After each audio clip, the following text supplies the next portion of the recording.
Assalamualaikum warahmatullahi wabarakatuh.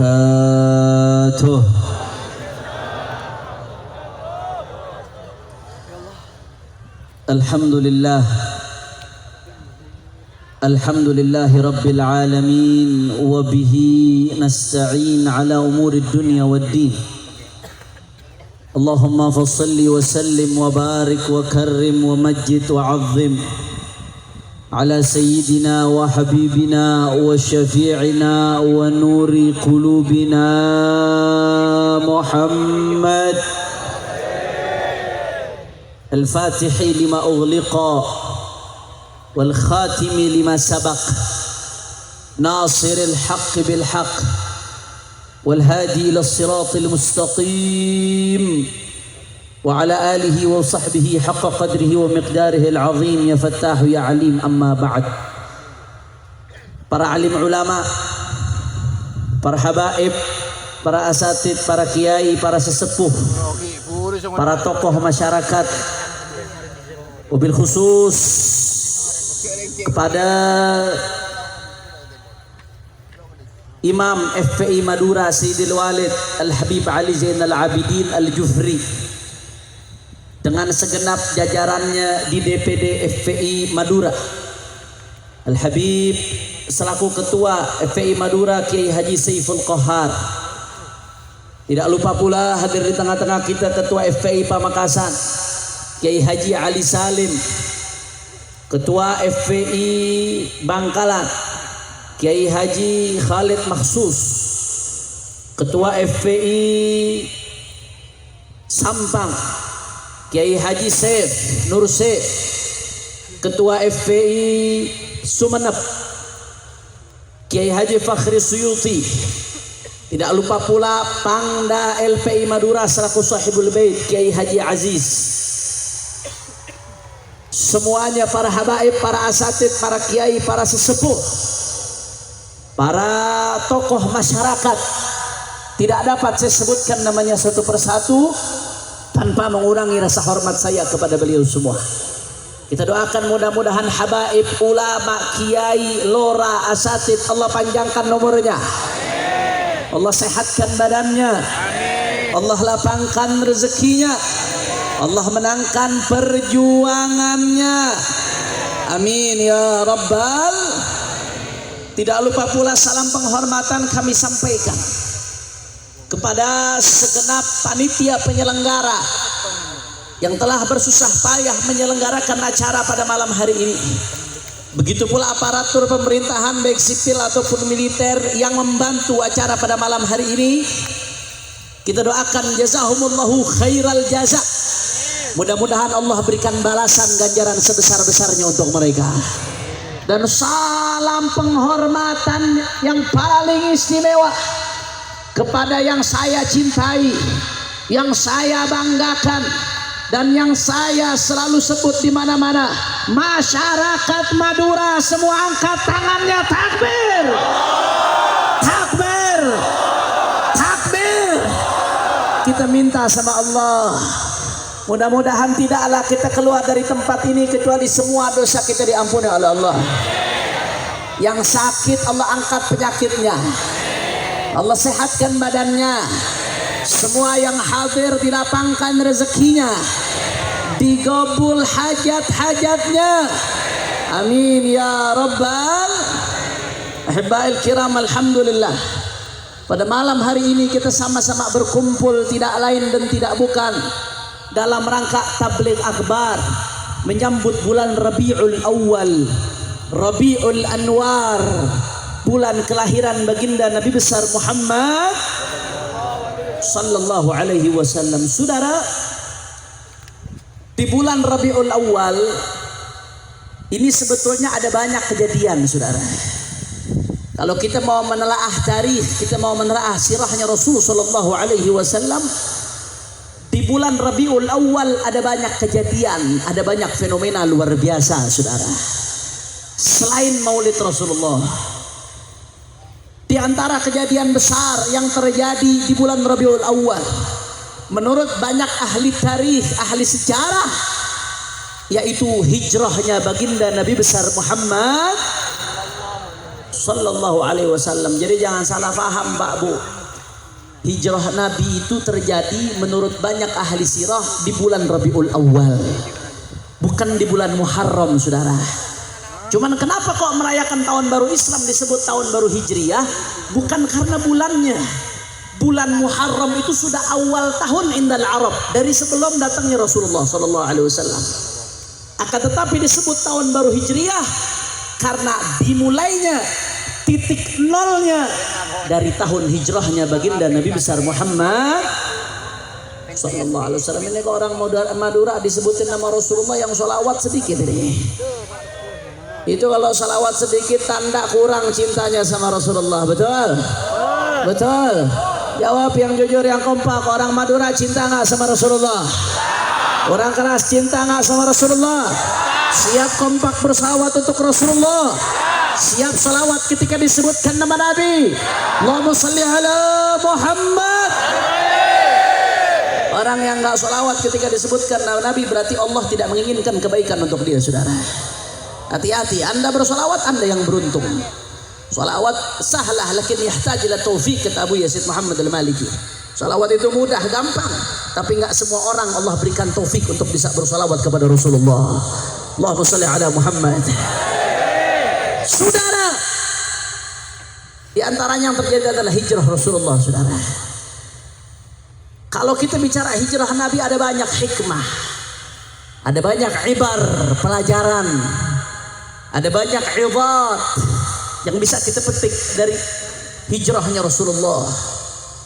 Di antara sekian banyak pelajaran, saudara, Syekh Muhammad Sa'id Ramadan Al-Buti Syahidul Mihrab rahimahullah, dalam kitabnya Fiqhus Sirah An-Nabawiyah, beliau menyebutkan, saudara, bahwasanya ketika Nabi Muhammad sallallahu alaihi wasallam sampai ke Madinah, maka seketika itu pula, saudara, berdirilah negara Islam pertama di atas muka bumi, saudara.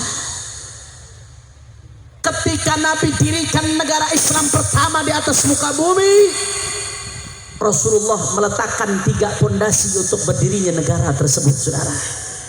Sebagaimana bangunan kalau mau didirikan harus ada pondasinya, betul? Bangunan tanpa pondasi rubuh atau tidak? Begitu pula sebuah negara tanpa adanya pondasi, negara tersebut akan rubuh, saudara. Apa 3 pondasi yang diletakkan oleh Nabi? Yang pertama, pondasi pertama yang diletakkan oleh Rasulullah adalah binaul masjid. Rasulullah membangun Masjid Nabawi, saudara. Jadi Pak Bu, ketika Nabi SAW sampai ke Madinah, ketika itu orang-orang Madinah berebut supaya Rasulullah mampir di rumahnya, saudara. Jangankan Rasulullah, orang Madura yang begitu cinta kepada ulama, andai kata ada ulama datang ke kampung kita, pengen nggak rumah kita dimampirin? Pengen. Begitu keadaan Ansar saat itu, saudara.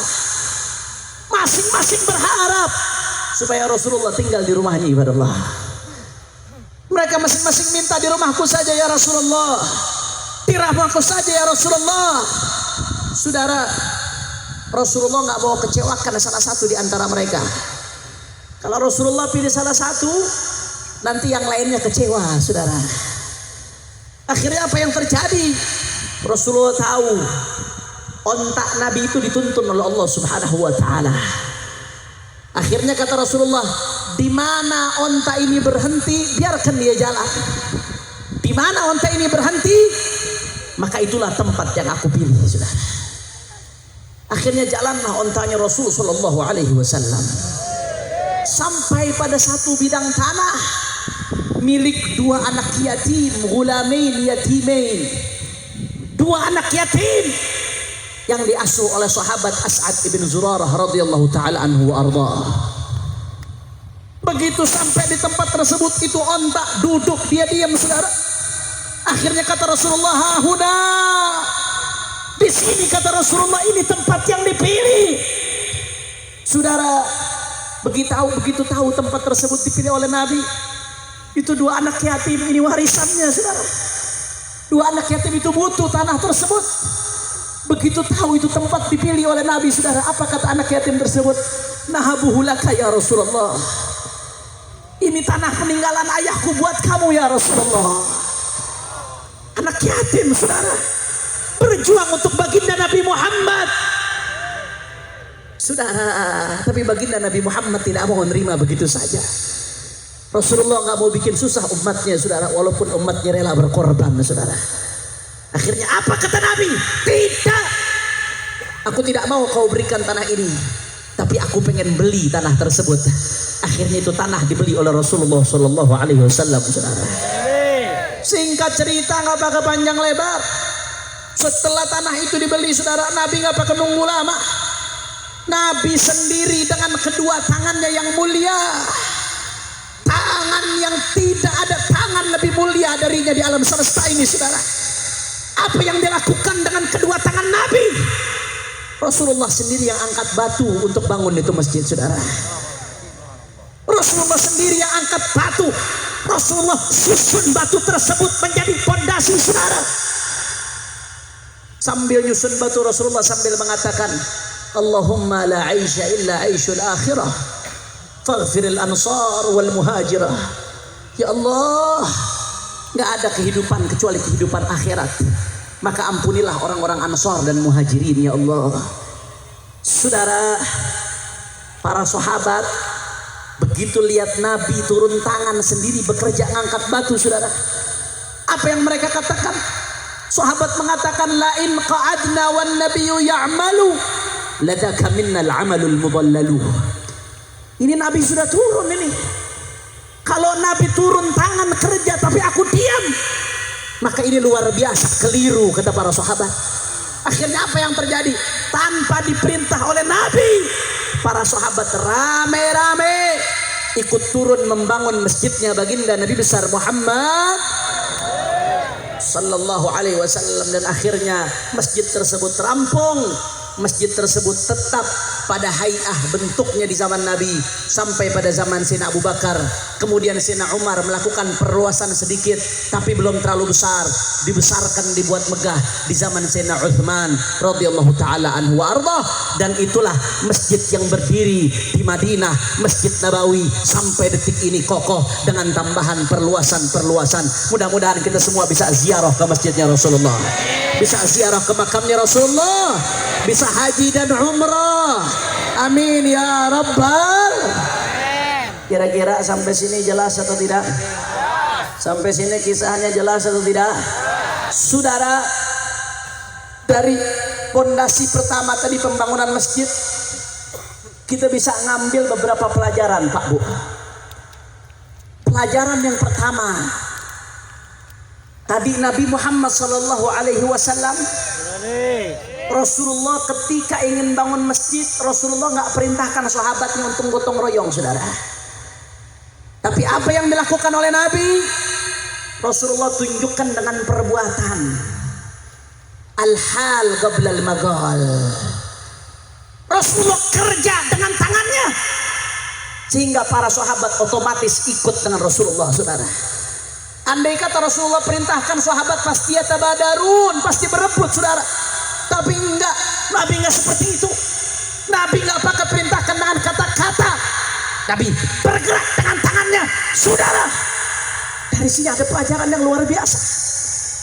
Apa pelajaran yang bisa kita petik, saudara? Bahwasanya seorang pimpinan, seorang pejabat, seorang tokoh, kalau mau dihormati rakyatnya, kalau mau dihormati pengikutnya, kalau mau dihormati oleh umatnya, maka dia harus menunjukkan dengan perbuatan sebelum kata-kata, saudara. Betul? Betul? Berkata-kata gampang, mudah. Apalagi politisi kalau udah mau nyalek, saudara, Masya Allah, segala macam janji surga keluar, saudara. Betul? Betul? Tapi realisasinya mana? Buktinya mana? Contoh Rasulullah ketika Nabi Muhammad Sallallahu Alaihi Wasallam ingin bangun masjid, Nabi tunjukkan dulu dengan perbuatan, saudara. Akhirnya sahabat rame-rame. Andai kata para pemimpin, para pejabat, saudara, sebelum dengan kata-kata, maka niscaya umat akan hormat, akan patuh kepada mereka, saudara. Makanya kita lihat bagaimana akhlaknya para ulama. Saya teringat guru besar kami, Abu Al Habib Hasan bin Ahmad Baharun, putra Madura, saudara. Guru saya mondok di Darul Lughah wa Da'wah Bangil. Guru saya Reng Madura, saudara. Ahlu Madura ala aini wa ra'si, orang Madura di atas kepala saya, saudara. Karena guru saya adalah orang Madura. Itu ketika bangun pondok, beliau putra-putranya mau ngecor bangunan, nggak diperintahkan dulu muridnya, beliau dulu contohkan, turun tangan ngecor bersama murid-muridnya, saudara. Sayyidil Walid Al Habib Muhammad Rizik bin Hussein bin Syihab, mudah-mudahan bisa segera ke tengah-tengah kita, insyaallah. Pernah Pak Bu lagi pengajian bulanan di Petamburan hari Minggu pertama, pengajian bulanan rame, luar biasa yang hadir, saudara. Pertengahan beliau ngajar, lagi asyik beliau ngajar mengkaji ilmu, disaksikan oleh umat, saudara. Pertengahan beliau ngajar, apa yang terjadi? Rumah tetangga beliau kebakaran, saudara. Ketika rumah tetangganya kebakaran, apa yang beliau lakukan? Apakah beliau masa bodoh? Diam? Tidak. Beliau suruh jamaah tunggu yang ada di sini, jangan ada yang bergerak dari tempatnya. Beliau tutup kitabnya, saudara, dengan jubahnya, dengan jasnya, dengan ridaknya, dengan imamahnya. Beliau turun, beliau ambil air, beliau ikut padamkan itu api sampai bajunya hitam, saudara. Akhlak siapa yang ditiru? Akhlak datuknya baginda Nabi Muhammad. Makanya para pejabat, kalau kalian mau dihormati, tunjukkan dengan perbuatan sebelum kata-kata, betul. Kalau cuma berkata-kata, burung beo juga bisa, betul. Makanya sekarang nih lagi rame masalah vaksin corona, betul. Lagi rame nih, katanya Januari akan ada vaksin corona. Saudara, rakyat khawatir, takut vaksinnya membahayakan, takutnya berbahaya buat rakyat. Akhirnya rakyat jadi curiga. Saudara, bagaimana caranya supaya rakyat nggak curiga, saudara? Ini lagi uji coba kepada manusia vaksinnya. Ada 1000 orang lebih yang jadi relawan untuk uji coba. Gampang, kalau kalian mau rakyat nggak curiga, seharusnya uji coba disuntikkan vaksin kepada presiden dan anak-anaknya, saudara. Betul. Itu yang harus menunjukkan dulu. Saya jamin rakyat bakal percaya setelah itu, saudara. Setelah presiden, anak-anaknya suntikan ke menteri-menterinya, saudara. Setelah itu suntikan ke Kapolri, ke Kepala TNI, suntikan ke gubernur-gubernur, suntikan ke bupati-bupati, betul. Jangan rakyat jadi percobaan, betul. Kira-kira kalau begitu, kalau yang disuntik presiden dulu, anak-anaknya kemudian menteri, kira-kira rakyat akan percaya atau tidak? Percaya atau tidak? Tunjukkan dulu dengan perbuatan, saudara.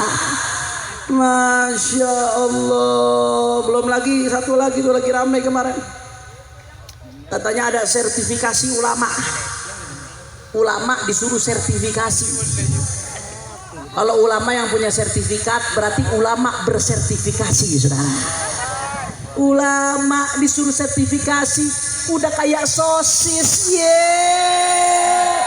unyil. Saudara, begini aja, kita pakai logika saja. Andai kata sertifikasi kan berarti harus ada ujinya, betul? Kalau ada orang mau ujian, yang ngetes itu harus lebih tinggi atau lebih rendah? Yang ngetes harus lebih pinter atau lebih bodoh? Yang ngetes harus lebih alim atau lebih bodoh? Terus yang mau ngetes ulama-ulama siapa? Menteri Agama, polisi, BIN, BNPT. Logikanya logika. Saya mau tantang, siapa di Madura yang berani ngetes Abuya Kiai Ali Karor, saudara? Kalau harus disertifikasi, siapa yang berani? Saya mau tanya, siapa yang berani tes Kiai Faurok? Siapa yang berani tes Habib Ali Zainal Abidin? Otaknya pakai. Masya Allah. Makanya kira-kira kalau ada wacana sertifikasi lagi, terima atau tolak? Terima atau tolak? Saudara, ulama itu sertifikatnya langsung dari Allah Subhanahu wa taala, saudara. Ulama itu sertifikatnya langsung dari baginda Nabi Muhammad sallallahu alaihi wasallam. Makanya jangan coba-coba, saudara, jangan coba-coba. Jangan coba-coba, saudara. Oleh karena itu ibadallah, tadi pelajaran yang pertama yang bisa kita petik adalah kalau pemimpin mau dihormati, pejabat mau dihormati, saudara, maka dia harus menunjukkan dulu dengan perbuatan sebelum kata-kata alhamdulillah. Itu pelajaran yang pertama. Kira-kira sampai sini jelas atau tidak? Jelas atau tidak? Insya Allah. Ini jam berapa nih? Jam 10:30. Lanjut atau jangan? Tapi kayaknya ibu-ibu udah gak semangat tuh. Lanjut bu. Yakin? Betul? Kalau udah ibu-ibu bilang betul, saya pasrah, saudara. Kenapa saya katakan demikian? Karena ibu-ibu ini adalah imadul bilad, tiangnya negara, saudara. Tanpa ada kaum wanita, negara tidak akan pernah berdiri. Betul? Bangunan tanpa tiang bisa berdiri atau tidak? Bangunan tanpa tiang bisa kokoh atau tidak? Begitu pula negara tanpa kaum ibu, kaum wanita, negara nggak akan pernah berdiri, saudara. Betul? Oh, Habib lebay, bilang aja Habib muji ibu-ibu ini. Enggak lebay, saudara. Saya buktikan. Ayo jawab yang kompak, yang jujur. Jawab yang kompak, yang jujur. Negara kalau nggak punya pemimpin, kacau atau tidak? Kacau atau tidak? Makanya milih pemimpin dalam Islam fardu kifah, fardun ala nasi imamun yunsobu. Fardu kifayah ngangkat pemimpin, saudara. Karena kacau negara kalau nggak ada pemimpin. Jawab yang kompak orang Madura, ibu-ibu khususnya bu, jawab yang kompak. Yang melahirkan pemimpin bapak-bapak atau ibu-ibu? Bapak-bapak atau ibu-ibu? Kalau nggak ada ibu-ibu, ada presiden atau tidak? Kalau nggak ada ibu-ibu, ada menteri atau tidak? Kalau begitu negara bisa hebat berkat ibu-ibu, saudara. 1-0 ibu-ibu menang. Masya Allah bu. Bu, lanjut atau tidak? Lanjut atau tidak? Jawab yang kompak. Jawab. Negara tanpa ulama kacau tidak? Kacau atau tidak? Laulal ulama lasaran nasu kal bahaim. Tanpa ilmu manusia tidak akan ada bedanya dengan binatang, saudara. Betul? Kacau negara tanpa ulama. Jawab yang kompak. Yang lahirkan ulama ibu-ibu atau bapak-bapak? Kalau nggak ada ibu-ibu, ada ulama nggak? Berarti negara bisa berjalan agamanya berkat ibu-ibu, saudara. Alhamdulillah. 2-0. Masya Allah. Bu, lanjut jangan. Yakin? Betul? Jawab yang kompak. Negara tanpa dokter bahaya atau tidak? Bahaya atau tidak? Bahaya, saudara. Makanya ilmu tib, ilmu kedokteran min furudil kifayah, kata Imam Ghazali. Termasuk fardu kifayah. Kalau dalam satu daerah nggak ada yang jadi dokter, dosa semua, saudara. Fardu kifayah ilmu kedokteran itu, saudara. Bahaya negara tanpa dokter. Jawab yang jujur. Yang lahirin dokter ibu-ibu atau bapak-bapak? Kalau nggak ada ibu-ibu, apa ada dokter? Nggak ada. Berarti kesehatan bisa terjamin berkat ibu-ibu. 3-0. Bu, bapak tenang. Abis ini kita balas dendam, Mbak. Tenang. Bu, lanjut nggak bu? Lanjut nggak bu? Serakah ibu-ibu ini. Kita balas dendam sekarang, Pak. Jawab yang kompak ya, Pak ya. Betul? Betul? Jawab yang kompak. Koruptor itu perusak negara, betul? Koruptor bikin rakyat sengsara, betul? Jawab keras, yang keras, yang keras, bapak-bapak yang keras. Yang melahirkan koruptor bapak-bapak atau ibu-ibu?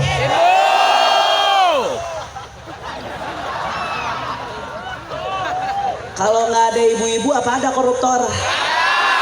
Berarti ada korupsi gara-gara ibu langsung disalib 4-3 bapak-bapak menang saudara. Enggak bu, itu yang koruptor ibu-ibu sana bukan sini nih. Insya Allah ibu-ibu sini anak-anaknya soleh-solehah semua. Amin ya rabbal.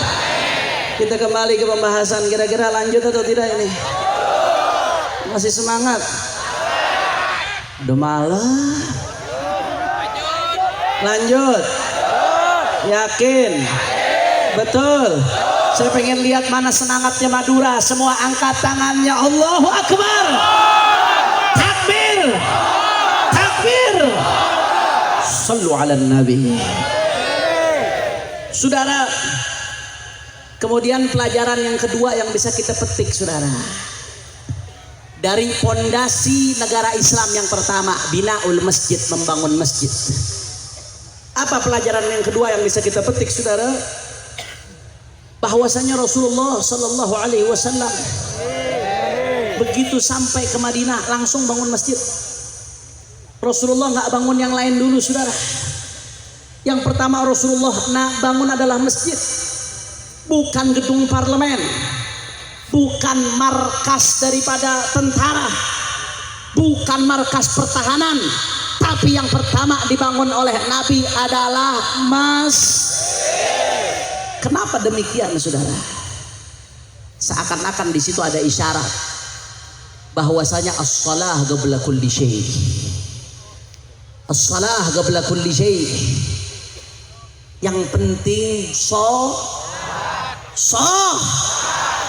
mau bahagia orang kompak, mau bahagia mau hidup berkah mau hidup senang mau selamat sholat. Perjuangan tanpa sholat sia-sia saudara. Bahkan keberadaan tarikus sholah di tengah-tengah perjuangan bisa menjadi duri dalam kaki saudara, bisa menghambat daripada kemenangan pertolongan Allah Subhanahu wa taala saudara. As-salah, khususnya sholat berjamaah. Masya Allah, sholat berjamaah ini Pak Abu, rahmat dari Allah buat kita. Di dalam Ithaf Sadah Al-Muttaqin Bisyarh Ihya Ulumuddin, Al-Imam Murtada Az-Zabidi mengutip ada satu hadis. Apa kata Nabi SAW? Man shalla salawatul khams fi jama'ah kama qal faqad mala'a al-bahra wa faqad mala'a barran wa bahran ibadatan. Orang kalau jaga sholat 5 waktu berjamaah saudara, maka dia seolah-olah telah mengisi lautan dan daratan dengan ibadah untuk dirinya saudara. Jaga sholat berjamaah. Kita ini kadang-kadang ya Allah, coba urusan duit. Andai dikasih pilihan antara 1 juta sama 27 juta, milih yang mana? Jangankan orang waras, orang gila juga milih 27 saudara. Betul. Tapi kenapa giliran sholat ada 1 ada 27, dengan entengnya kita ngambil yang 1 saudara, nggak merasa beban. Padahal ruginya luar biasa saudara. Ruginya luar biasa orang tinggalkan sholat jamaah. Makanya nggak heran dulu para salafun saleh Pak Bu kalau ketinggalan berjamaah, ya Allah nyeselnya luar biasa. Sayyidina Umar bin Khattab sebagaimana dikutip oleh Al-Malibari dalam Irsyadul Ibad. Sayyidina Umar bin Khattab pernah suatu saat ketika beliau jadi Amirul Mukminin, beliau sedang sibuk di kebun saudara. Saking sibuknya beliau di kebun, waktu itu belum ada mikrofon, mungkin azan tidak terdengar. Beliau nggak sadar bahwasanya sholat asar berjamaah di masjid sudah selesai. Ini bukan ketinggalan waktu sholat Pak Bu, ketinggalan sholat berjamaah, jamaatul ula, jamaah yang pertama. Akhirnya apa yang terjadi saudara? Begitu Sayyidina Umar tahu beliau ketinggalan berjamaah, beliau sedih luar biasa. Apa beliau katakan? Inna lillahi wa inna ilaihi raji'un. Fatatni salatul asr fil jamaah. Ushidukum anna haiti nafaqatan lil muslimin. Inna lillahi. Beliau sedih luar biasa. Inna lillahi wa inna raji'un. Saya ketinggalan salat asar berjamaah. Saya ketinggalan sholat asar berjamaah gara-gara kebun ini. Akhirnya beliau katakan apa? Saksikanlah kalian semua, ini kebun saya sedekahkan untuk umat Islam, kata ulama, sebagai tebusan ketinggalan sholat berjamaah, saudara. Kenapa sampai seperti itu? Karena beliau sadar betapa ruginya ketika tidak berjamaah, saudara. Hatim Al-Asam, seorang ulama besar, dalam Tanbihul Ghafilin diceritakan, Al-Imam Hatim Al-Asam pernah suatu saat ketinggalan berjamaah, sekali ketinggalan berjamaah. Akhirnya ada satu ulama namanya Abu Ishaq Al-Bukhari datang kepada Hatim Al-Asam, saudara. Apa dikatakan oleh Abu Ishaq? Takziah, saya turut berduka cita kamu ketinggalan berjamaah. Hatim Al-Asam digituin bukannya tersinggung, beliau senang, kata beliau, ini baru benar nih. Saya ketinggalan berjamaah, dia datang takziah, ngucapin bela sungkawa ke saya, ini yang benar. Kata beliau, orang annas masaibuddin indahum ahwan min masaibud dunia. Bagi manusia musibah agama itu ringan dibanding musibah dunia. Hatim Al-Asam mengatakan, andai kata anakku meninggal, pasti ribuan orang takziah datang kepadaku. Tapi giliran aku ketinggalan berjamaah, cuma satu yang datang kepadaku. Apa kata beliau? Wallahi la in mata abna'i jami'an ahwanu alayya min fawatis salat fil jamaah, saudara. Demi Allah, andai kata semua anakku mati, bagiku itu lebih baik ketimbang aku ketinggalan salat berjamaah, saudara. Kenapa sampai seperti itu, Pak Bu? Karena sadar kadar kerugiannya itu berapa, sadar. Kita kadang nggak sadar, saudara. Makanya tenang-tenang saja, rugi ibadah Allah. Karenanya Pak Bu, umat Islam Pamekasan, tanda suksesnya tabligh akbar